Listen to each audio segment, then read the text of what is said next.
제가 어릴 때에 이 집에서 쌀집에 가서 쌀 사오라는 심부름을 이렇게 간 적이 자주 있었는데요.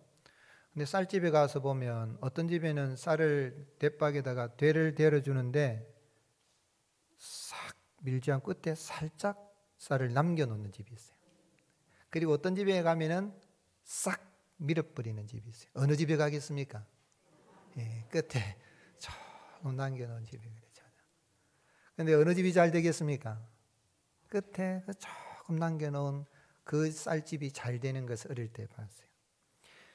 싹 밀어버리면은 당장은 이득이 있는 것 같아요. 인색한 거죠. 그럼 사람들이 발걸음도 뜸하게 되고 장사도 잘 되지 않을 수가 있는데, 쌀을 팔아도 자기 나름대로 똑같이 되를 달아서 주더라도 기준이 있는 거죠. 좀 후하게 해줘야 되겠다 할 수도 있고, 좀 인색하게 해야 되겠다, 내가 더 이득을 취하겠다, 이런 나름대로 기준이 있어요. 사람들은 살아가면서 공부를 하든지 일을 하든지 사업을 하든지 신앙생활을 하든지 무엇을 하든지 다 기준이 있습니다. 내가 이 정도로 하면 되겠다 하는 기준을 세우고 살아갑니다. 근데 그 기준이 바른 기준이 돼야 되겠죠. 기준이 잘못되면 인생 살아가는 데 있어서 마지막에 보면 결과가 아주 잘못된 결과가 나올 수도 있는 것입니다. 어떤 아들이 엄마에게 찾아와서, 엄마, 내 키가 골리앗처럼 2m 70cm가 되었다는 거예요. 근데 가만 보니 2m 70이 안 돼요. 그래서 너 키가 어떻게 해서 2m 70이 되냐 그러니 아이가 자기가 만든 자를 딱 갖다 대는 거예요. 30cm 자라 그러는데 30cm가 안 돼요. 내가 이 자로 재어봤더니 내 키가 9자가 되었다. 그래서 내가 키가 2m 70이다. 그런 이야기다. 뭐가 잘못된 거죠? 잣대가 잘못된, 자를 자기가 나름대로 3cm 자라고 만들었지만 자가 잘못된 거죠. 그냥 우스개 이야기하지만 사람마다 자기 나름대로의 판단의 기준, 저울을 가지고 살아간다는 이야기죠. 그러나 그 나름대로 이 자를 가지고 재고 기준을 한다 할지라도 잘못된 결과를 가져오게 되는 거죠. 그래서 내가 기준을 바로 정하고 바른 기준에 따라서 바른 삶을 살아가면 행복한 삶을 살아가는 거예요. 여러분들은 어떤 기준을 가지고 살아가십니까? 바라는 것은 바른 기준을 세우시고 바르게 삶으로 행복한 삶을 살아가는 은혜가 있을 수 있기를 주님이 축복합니다. 그런데 문제는 내가 정말 어떤 것을 기준으로 삼고 어떤 바른 기준을 삼고 정말 행복한 삶을 살아갈 수가 있겠는가 하는 것이죠. 오늘 읽은 말씀은 이 다니엘 5장은 바벨론 왕 벨사살이라는 왕에 대한 이야기입니다. 그때 일어난 이 사건이고, 벨사살 왕이 죽고 바벨론이 주전 539년에 망한 이야기죠. 그런데 이 벨사살 왕을 그 아버지가 느부갓네살이다 이리 나와 있는데, 사실은 느부갓네살 왕이 바벨론을 42년을 통치하고 주전 562년에 죽었습니다. 그 후에 4명의 왕이 사실은 나타나게 됩니다. 그 4명의 왕 중에 첫 번째 왕은 느부갓네살의 아들인 아멜 마르둑이라는 왕이 2년을 통치합니다. 주전 562년에서 560년. 그러다가 이 느부갓네살의 사위에게 암살을 당합니다. 가족 간에 비극이 일어나게 되죠. 그 두 번째 왕이 메르갈 샤르사르라는 왕인데 그도 4년밖에 통치를 못합니다. 주전 560년에서 556년. 그리고 그의 아들 라바시 마루둑의 왕이 올랐지만 세 번째 왕인 라바시 마루둑도 겨우 9개월 정도, 1년도 제대로 통치하지 못하고, 그리고 반란을 일으킨 네 번째 왕이 왕위를 차지하는데 그 사람 왕 이름이 나보니두스라는 왕입니다. 한번 따라해 보시겠습니다. 나보니두스. 예, 실제적인 바벨론의 마지막 왕입니다. 바벨론의 마지막 왕인데 그가 한 556년에서 539년까지 이렇게 통치를 했는데요. 그는 그의 왕권을 확보하기 위해서 이 느부갓네살의 그 후손이 아니거든요. 그러니 정통성을 잇기 위해서 누구하고 결혼했냐면 느부갓네살의 딸과 결혼을 했습니다. 그러니 왕의 사위지요. 그 사이에 태어난 사람이 누굽니까? 벨사살입니다. 그래서 느부갓네살 왕의 외손자가 된다라고 그렇게 신학자들이 이야기를 하는데, 벨사살 왕이에요. 그런데 이 벨사살 왕이 나보니두스라는 왕이 있는데 또 벨사살 왕이, 그런데 왕은 뭔가 할 때에 나보니두스는 전쟁을 해서 나라를 확대시키는 왕. 그래서 그의 통치 기간은 계속 밖으로 나가서 전쟁하기 다니 바빴어요. 그런데 믿고 나라의 내정을 책임질 수 있는 왕이 사람이 있어야 되잖아요. 그래서 자기 아들 벨사살을 왕의 실제적인 이 나라를, 바벨론을 통치할 수 있는 왕으로 세웠죠. 그래서 나라를 다스려가는 것은 벨사살이 하고, 또 전쟁을 통해서 나라를 확장시켜나가는 건 나보니두스가 하는 그런 상황입니다. 그 배경이 있는 가운데에 벨사살이 이제 아버지에 이어서 또 외할아버지 느부갓네살에서 이제 왕이 되었으니까 얼마나 신나겠어요. 그래서 그 왕권을 자랑하기 위해서, 바벨론 나라의 이 휘황찬란함을 자랑하기 위해서 그가 왕이 되어서 이제 주전 539년경에 그가 1000명의 귀족들, 왕족들, 왕후, 후궁들을 모아놓고 유대 나라에서 예루살렘 성전에서 빼앗은 금 은것으로 술을 마시고 잔치를 하고 금은 목석으로 만든 우상을 찬양하고 경배하고, 그런 가운데 이야기가 승계가 된 것입니다. 그렇게 참 이 성전의 금은 그릇으로 술을 마시고 있을 때 갑자기 이 회색 벽에 이제 손가락들이 나타나서 뭔가 글을 쓴 거예요. 얼마나 두려웠던지 왕이 무릎이 다다다다다다 부딪힐 정도로, 다리가 달달달달 떨릴 정도로 분위기가 이상하게 된 거죠. 그래서 왕이 이 글을 읽고 해석하는 사람에게는 왕의 셋째 치리자로 세우리라. 첫 번째는 나보니두스 왕, 두 번째는 벨살살, 그 다음에 세 번째 치리자로 세우겠다 했는데 아무도 해석을 못했어요. 그런데 그때 마침 이 왕비도 벨살살 왕의 부인이라기보다는 어머니 데비라고 생각할 수 있는데, 들어와서 이제 다니엘이라는 아주 지혜로운 이 신들의 영이 있는 사람이 있는데, 느부갓네살 왕 때에 이렇게 참 많은 꿈을 해석했는데 그를 부르라 그랬어요. 그런데 이제 왕이 부르니까 이 다니엘이 벨사살 왕 앞에 갔을 때 오늘 이야기가, 벨사살 왕이 이야기를 하면서 하는 이야기가, 느부갓네살 왕이 교만하였을 때 하나님이 그에게 왕권도 주고 나라도 주고 권세도 줬는데 하나님께 영광을 돌리지 않았을 때에 그가 참 부끄럽게 된, 또 죽임을 당한, 이런 이야기를 해주면서 그 역사를 알고도 당신이 왜 그렇게 했느냐 하면서 이제 그 회색벽에 나타난 글을 해석을 해주고 읽어주고 해석을 해준. 그리고 이제 벨사살 왕은 죽고 바벨론 나라가 주전 539년에 망하게 되고, 페르시아 또는 메데 바사라고 하는 페르시아죠. 바벨론 다음에 페르시아가 이제 이어지는데, 다리오 왕이 62세 된 다리오 왕이 이 나라를 다시 이제 세워간다, 얻게 되었다 하는 그런 이야기예요. 근데 여기에서 우리가 생각해 볼 때에 왜 하나님은 하나님의 성전의 그릇을 가지고 술을 마시면 됩니까? 안 됩니까? 안 되죠. 만약 그랬다 그러면 여러분이 하나님이라면 어떻게 하시겠습니까? 당장 죽여버릴 수 있잖아요. 당장 죽이지는 않고 어떻게 했습니까?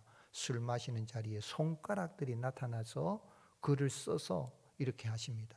왜 그렇게 하셨죠? 하나님이 참 이 성전 그릇 가지고 참 술을 마시고 하나님께 영광을 돌리지 않는 이 벨살살 왕을 당장 죽이지 않고 벽에 글을 쓰신 이유가 뭘까요? 그리고 또 우리는 이 성경 말씀에서 과연 어떻게 하는 것이 바른 기준을 세우고 행복한 삶을 살아갈 수 있는 길인지를 본문을 통해서 알 수 있겠습니까?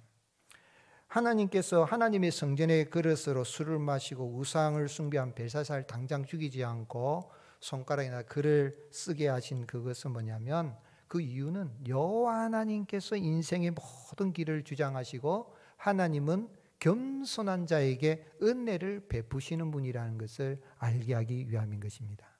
여러분, 인생의 모든 길은 하나님이 주관하십니다. 내 인생의 주인은 내 것인 것 같아도 내가 아닙니다. 내 영혼도 하나님이시요 내 인생의 길도 하나님 주관하시고, 하나님은 누구에게 은혜를 베푸신다고요? 겸손한 자의 은혜를 베푸신다.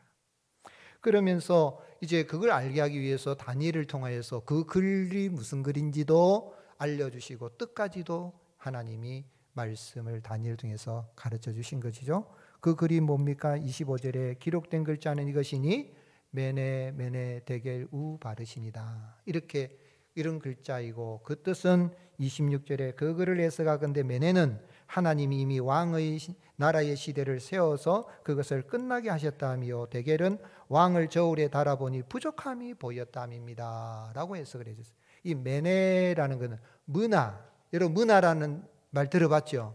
주님이 열 문화 비유 말씀하셨잖아요.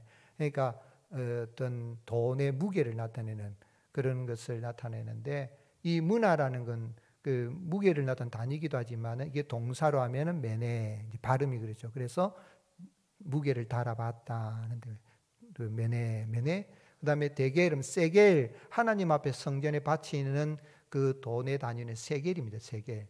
그 또한 무게를 달아보고 세워보는 거죠. 그래서 세겔인데 이걸 데겔 동사용을 할 때는 데겔로 그렇게 할 수 있고 우 하는 건 그리고 엔드란 말입니다. 히브리에서 우 그래서 메네 데겔 우 바르신이라는 것은 베레스 흩는다 라는 것의 복수형입니다. 예, 둘로 나눈다 것이 근데 그것은 이제 복수형으로 써서 둘로 나뉜다. 즉 바벨론 나라가 메대 나라와 그 바사 페르시아로 나뉘게 될 것이다 하는 것이 이 이야기 속에 이 글 속에 담긴 거죠. 하나의 그 말의 어떤 언어에 유일할 수 있는데 베레스, 페르시아, 바사 비슷하잖아요. 그 발음이라서 나라가 메대와 바사로 바벨론은 망하게 될 것입니다 하는 그런 이야기죠. 그리고 그날 밤에 벨사살 왕이 죽임을 당하고 메대 사람 다리오가 나리를 얻게 되는데 하나님께서 이렇게 참 하나님의 성전의 그릇을 가지고 술을 퍼마시고 우상을 숭배한 그를 이렇게 그에게 글을 이렇게 손가락을 통해서 써주신 것은 경고죠. 인생의 모든 일은 하나님이 주관하시고 하나님은 겸손한 자에게 은혜를 베푸신다. 교만한 인생이죠. 하나님은 이렇게 인생의 모든 것을 달아보십니다. 우리의 생각도 달아보시고 말하는 것도 달아보시고 우리의 행동도 달아보시는 하나님이십니다. 그래서 한나는 하나님 앞에 뭐라고 고백하고 노래했습니까? 사무엘상 2장 3절에 심히 교만한 말을 다시 하지 말 것이며 오만한 말을 너 입에서 내지 말지어다. 하나님은 지식의 하나님이시니 무엇을 달아보신다 그랬습니까? 행동을 달아보신다. 우리가 행동을 조심해야 되겠죠, 그죠? 하나님이 다 말하는 것도 달아보시고 세어보시고 행동도 달아보신다. 욥도 그렇게 고백해서 친구들이 와서 네가 하나님을 잘 섬겼으면 그런 어려움을 네가 당할 이유가 뭐가 있느냐. 그럴 때 욥이 아니다. 나는 내가 뭐 잘못한 게 뭐가 있느냐. 하나님이 달아봐도 나는 부족함이 없다 할 정도로 그렇게 고백했는데 그 고백 속에 하나님이 달아보신다. 욥기 3장 16절 하나님께서 나를 뭘로 달아보신다 그랬습니까? 공평한 저울로 달아보시고 그가 나의 온전함을 아시기를 바라노라. 내가 이웃집 여자를 겁탈한 적이 있느냐? 가난한 사람을 도와주지 않은 적이 있느냐? 내가 다른 사람을 억울한 적이 아니라 그런 일 없다라고 나중에 이제 욥이 회개를 하죠. 아, 하나님 앞에 내가 교만했습니다. 회개하니 하나님 갑절에 은혜를 주시는데 그 전에 욥이 생각할 때는 하나님이 공평한 저울로 달아보신다 그랬어요. 이렇게 하나님은 지금도 뭐 욥의 시대나 한나의 시대나 다니엘의 시대나 모든 인생의 대소사를 다 달아보십니다. 그렇기 때문에 인생의 앞날 우리 모든 것은 하나님이 주관하시고 하나님께서 그 인생의 길을 이끌어 가시는 것을 알 수가 있죠. 근데 하나님이 달아보시는 기준은 우리가 생각해놓은 정해놓은 기준하고는 다릅니다. 우리는 내 나름대로 기준이 있잖아요. 아까 쌀집에 이야기를 했지만 내 나름대로 이 정도 하면 됐다라고 생각할 수 있죠. 공부하는 학생도 9시까지만 도서관에 해야 되겠다. 10시까지 해야 되겠다. 내가 오늘 밤을 정해야 되겠다. 다 기준이 있습니다. 우리가 사업을 해도 기준이 있고 영적 생활에도 마찬가지입니다. 목사도 기준이 있습니다. 내가 새벽 기도는 어떻게 해야 되겠다. 목회는 어떻게 해야 되겠다. 설교는 다 기준이 있습니다. 우리 성도님들도 나름대로 기준을 정하고 교회를 섬기는 거죠. 하나님의 나를 섬기는 거죠. 그래서 신앙생활을 요 정도 하면 됐겠다라는 기준이 있는데 과연 그 기준이 하나님이 달아보셨을 때 합당한 기준이 되느냐 하는 것이죠. 우리가 나름대로 자기 저울로 정하고 살아가지만 그 저울에 이 정도면 됐다고 만족에 빠져서는, 자기 만족에 빠져서는 안 되는 거죠. 하나님이 정하신 기준에 잣대가 있다는 생각을 늘 조심하고 살아가야 되고, 모든 일을 하는 데 있어서 내 기준대로 살지 않도록 조심해야 되겠죠. 어느 집에 집주인이 가마를 타고 다니는데, 가마, 옛날 가마 있죠, 그죠? 가마꾼을 이렇게 고용하게 됐습니다. 요즘으로 말하면 자가용이고, 이제 자가용 기사를 이제 고용한 겁니다. 그런데 어느 날 이 집주인의 집에 비싼 개가 집을 나가버렸어요. 그래가지고 가마꾼에게 내 개 좀 찾아오느라 그랬더니 가마꾼이 뭐라 그러냐면, 내가 가마꾼이지만 당신 개 찾는 사람이요, 이렇게 말했어요. 그러니까 주인이 뭐라고 말하겠습니까? 그래? 그럼 좋다. 개는 내가 찾을게. 니는 계속 가마를 몰아라. 그래서 하루 종일 가마도 몰고 개도 찾으러 다니. 저녁 때가 돼서 주인에게, 제가 잘못했습니다. 주인은 집에 계시고 개는 내가 찾아오겠습니다. 진작에 가마꾼이지만 개 찾아오라 그러면 왜 내가 주인을 가마를 해서 모시고 사는가 생각했다면 개 하나 찾는 것 좀 도와드리죠 하고 개 찾아왔으면 개 고생 안 했을 텐데 개 고생을 하고, 근데 결국 개 찾으러 갔대.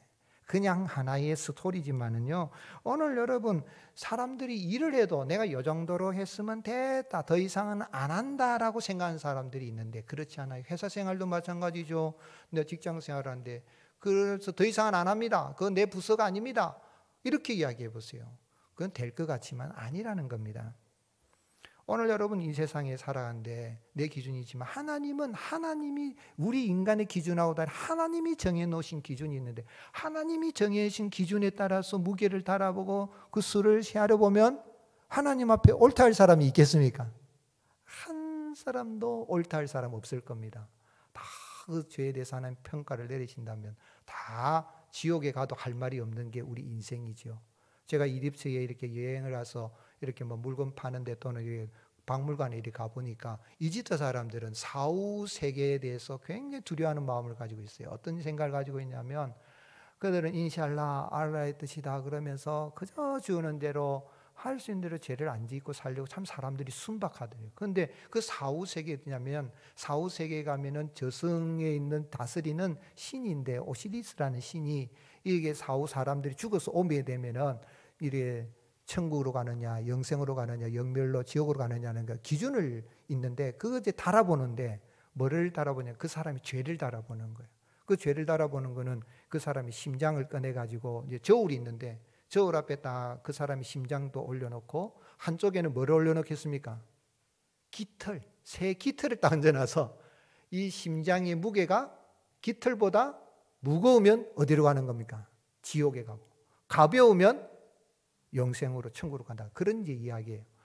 그러니까 여러분, 그 깃털보다 죄를 덜 지어야 되니까 어떻게 하든 인샬라 하고 이렇게 살아간다 그러네요.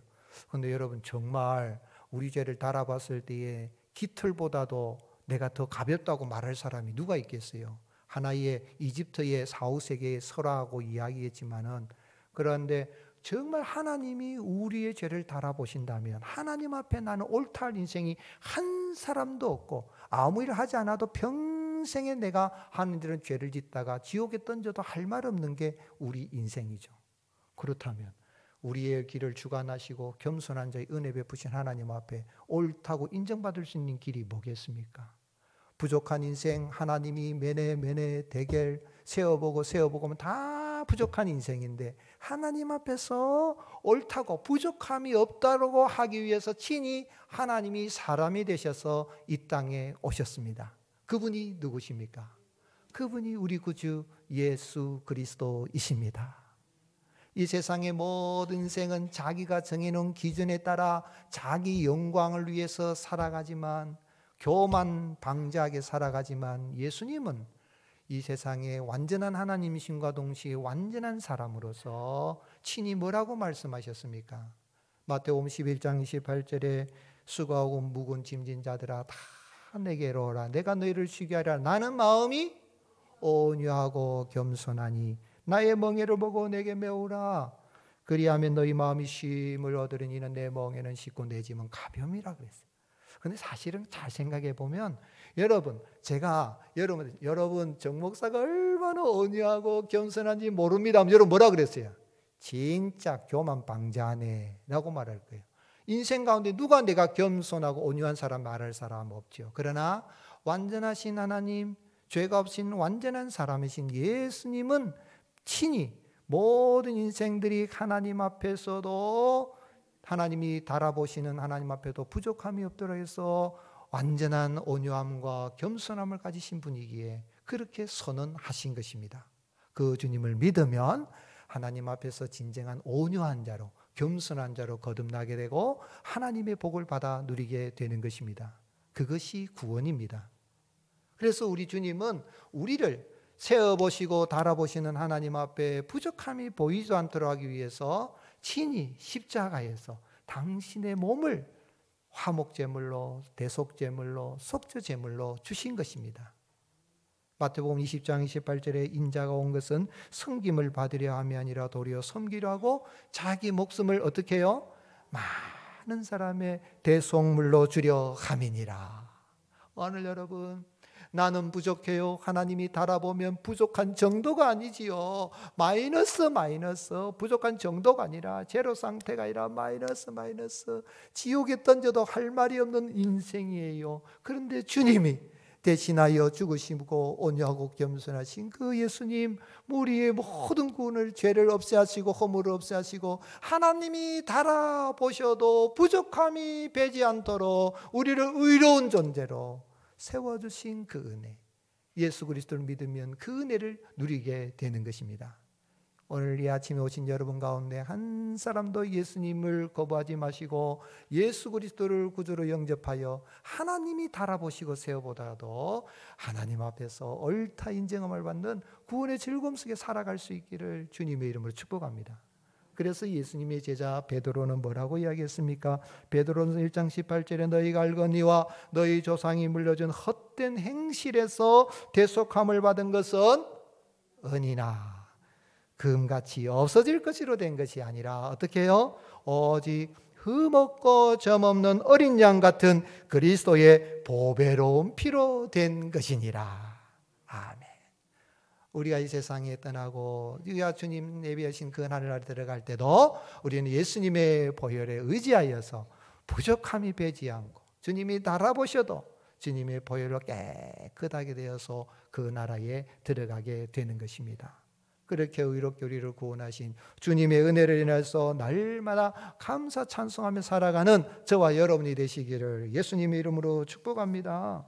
그러면 온유하신 예수님, 겸손하신 예수님, 당신의 몸을 화목제물로, 속죄, 대속제물로 주신 그 예수님을 믿어서 하나님 앞에서 부족함이 없는 의로운 존재로 거듭난 성도는 어떻게 살아드려야 되겠습니까? 성도는 오직 하나님만을 예배하고 하나님께만 영광을 돌리는 사람입니다.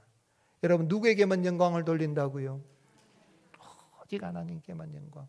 한번 따라해 보시겠습니다. 솔리 데오 글로리아. 라틴어입니다만은 오직 하나님께 영광. 많이 들어보셨지요? 오직 하나님께만 영광. 다니엘은 벨사살 왕에게 이런 해석을 한 벨사살 왕이 이걸 읽고 해석해 주면 많은 선물들 들고 왕의 셋째 치리자로 세우겠다 그러니까 다니엘이 뭐라 그래서 그것은 왕이 취하시든지 다른 사람이 주시든지 하십시오. 그래서 다니엘이 나라의 총리와 같은 위치에 있어도 다니엘은 하나님이 보여주신 그러한 꿈과 계시의 환상을 해결해 주는 것을 자신의 부귀영화로 그렇게 생각하지 않고 그것을 목적으로 삼지 않고 오직 하나님의 뜻을 전하고 하나님의 영광을 위해서 그 시대를 살아갔던 것입니다. 그러나 벨사살 왕은 어떻습니까? 아버지인 나보니두스가 나라를 확대해 나가고 자기는 나라를 다스리니 바벨론의 휘황찬란한 그 문화 속에 사니까 얼마나 좋은지. 그럼 하나님을 예배하고 하나님께 영광을 돌려야 되는데 그렇지 못했어요. 23절 말씀을 보면 도리어 자신을 하늘의 주제보다 높이며 그의 성전 그릇을 왕 앞으로 가져다가 왕과 귀족들과 왕후들과 후궁들이 다 그것으로 술을 마시고 왕이 또 보지도 듣지도 알지도 못하는 금은 그릇에 나무 돌로 만든 신상들을 찬양하고 도리어 왕의 호흡을 주장하시고 왕의 모든 길을 작정하시는 하나님께는 뭐를 돌리지 않았다고요? 영광을 돌리지 않았어요. 여러분, 이 벨사살 왕이 지은 죄가 세 가지로 한번 나눠볼 수 있어요. 첫 번째는 자기 자신을 높이는데 누구보다 높였다 그랬어요. 하늘의 주제, 하늘의 하나님보다 자기를 높인 거예요. 이런 신 중에 무서운 신이 뭐냐면 뭐 돌로 금으로 만드는 신은 그거는 우상은 아무것도 아니에요. 신 중에 제일 무서운 신 자신입니다. 그래서 하나님이 십계명에 너는 나 외 다른 신들을 내게 두지 마라 그러고 너를 위하여 새긴 우상을 만들지 마라. 왜 우상을 만듭니까? 자기를 위해서 만들어요. 그 우상보다 누가 더 높다는 거예요? 자신이 높다. 자기를 신겠고요. 인생이 그렇습니다. 타락한 인간이죠. 벨사살이 하나님보다 자기를 높인 거예요. 그리고 두 번째는 예루살렘의 그 성전의 금은 그릇을 술을 마셨다는 이야기는 누구를 멸시한 겁니까?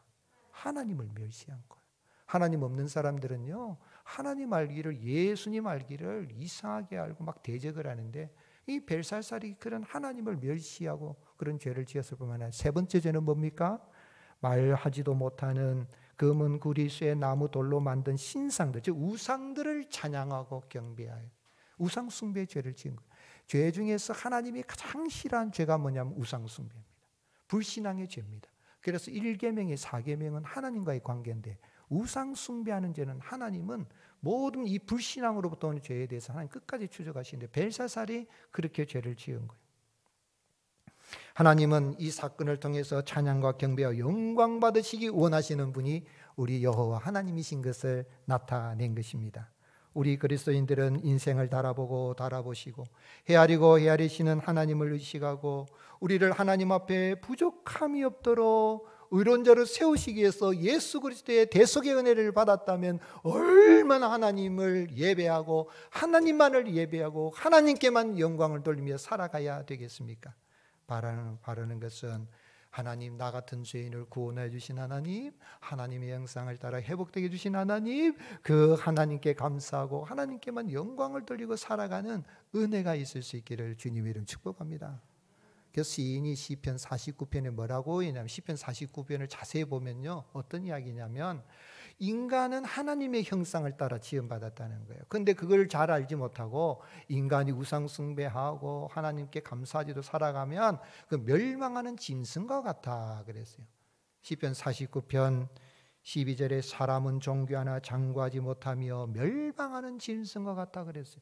더군다나 하나님께서 택한 백성, 이스라엘 백성을 택하여 주시 하나님 자녀 삼으셨다면 얼마나 감사하겠어요. 이 이야기는 예수 그리스도를 믿어서 하나님이 달아보셔도 부족함이 없는 존재도 그리스도 안에서 새로운 피조물로 하나님의 자녀로 세움받았다면, 의인이 되었다면, 하나님의 의인이 되었다면 얼마나 감사하고 하나님께 영광을 돌리고 하나님만을 예배하며 살아가야 되겠습니까? 그런데 그걸 깨닫지 못하면 시편 49번 20절 종귀 하나 깨닫지 못하는 사람은 뭐와 같다 그랬어요? 멸망하는 짐승. 오늘 여러분, 우리는 예수 그리스도를 믿어서 하나님 앞에 존귀한 자가 된 줄 믿으시기를 예수님의 이름으로 축복합니다. 그리고 오늘 여러분, 나를 하나님의 형상을 따라서 지어주셨을 뿐만 잃어버린 하나님의 형상을 예수님을 믿어서 회복되어 얼마나 감사합니까? 여러분, 하나님을 좀 뵙고 싶지요? 여러분, 하나님 보고 싶습니까? 안 보고 싶습니까? 보고 싶죠, 그죠? 저도 하나님 뵙고 싶어요. 근데 영이신 하나님을 육안으로 볼 수 없는데 하나님을 볼 수 있는 길이 딱 하나 있어요. 그게 뭘까요? 사람을 보면 하나님. 사람이 누구를 닮았어요? 하나님 형상을. 옆 사람 보십시오. 하나님처럼 보입니까? 에게게게 이러면 안 됩니다. 하나님처럼 보고 귀하게 여겨야 돼요. 그러니까 다른 사람을 욕하고 뒤에서 험담하고 욕하는, 비방하는 건 누구를 욕하는 거예요? 하나님의 형상을 욕하는 거예요. 그러면 그래서 나쁘다는 거예요. 불평하고 원망하고 비난하고 정죄하고 막 싸우는 건 그 하나님을 대적하는 거랑 똑같은 이야기예요. 예수님을 믿어서 하나님의 형상을 얼마나 감사합니까 하면서 하나님을 예배하고 하나님께 영광을 돌려야죠. 그래서 시인은 시편 96편 9절에 아름답고 그런 것으로 거룩한 것으로 여호와께 예배할지어다. 온 땅이여 그 앞에서 떨지어다. 사랑하는 성도 여러분, 하나님이 내게 주신 가장 좋은 것을 하나님께 예배하는 데 사용할 수 있기를 예수님의 이름으로 축복합니다. 예수님은 수가성 여인을 죄 많아서 밤낮 제대로 낮은 사람들 오고 낮 12시에 물기로운 그 여인을 구원하여서 예배자로 세우시면서 뭐라고 말씀했습니까? 요한복음 4장 23절 아버지께 참되게 예배하는 자들은 영과 진리로 예배할 때가 오니까 곧 이때라. 아버지께서는 자기에게 이렇게 예배하는 자들을 찾으시느니라. 같이 읽겠습니다. 하나님은 영이시니 예배하는 자가 영과 진리로 예배할지니라. 여러분, 이 의식적인 예배뿐만 아니라 삶 속에서 하나님을 예배하는 예배자로 살아가고 먹든지 마시든지 무엇을 하든지 다 하나님의 영광을 위해서 살아가는 은혜가 있을 수 있기를 주님의 이름으로 축복합니다. 어떤 부인이 남편이 예수님을 믿지 않으니까 속이 많이 상했어요. 마침 교회에 부흥회가 열려서 한 번만 가자 그래서 왔어요. 그런데 부흥 강사 목사님이 말씀 전하니까 오늘 우리 남편에게 딱 맞는 말씀이다. 오늘 우리 남편이 딱 회개하고 예수님 믿으면 좋겠다. 마침 이제 여러분 믿을 사람은 손을 들라고 그러는데 손 들라고 하는데 절대로 손을 안 들고 결단 안 하는 게 끝내 손을 안 들고 결심을 안 하고 이제 집에 가는데 부인이 왜 사람이 그리 고집이 세냐고 손을 들고 좀 믿으면 안 되냐고 강사 목사님 말씀이 얼마나 좋냐고 집에 딱 들어와서 겉옷을 벗고는 남편이 뭐라고 말합니까? 당신은 그리스도인이고 나는 그리스도인이 아니요. 그런데도 당신과 나와 다른 점이 무엇이 있어? 내가 하투 칠 때 당신도 쳤고 내가 술 취했을 때 당신도 마셨고 내가 담배 태울 때 당신도 태웠고 내가 적당히 속이며 살 때 당신도 그래 안 살았나? 그런데 굳이 내가 그리스도인이 될 이유가 뭐가 있어? 난 그리스도인 되기 싫소 그랬다. 그냥 하나의 이야기겠지만 여러분 하나님을 예배한다고 했지만 삶 속에서 그러지 못하면 하나님께 삶의 예배도 없고 하나님의 영광도 안 되는 거예요. 우리가 부족할 많지만 예수 그리스도께서 우리를 구원하신 그 은혜를 생각할 때에 삶의 예배자로 살아가는 그 은혜가 있을 수 있기를 주님이 축복합니다.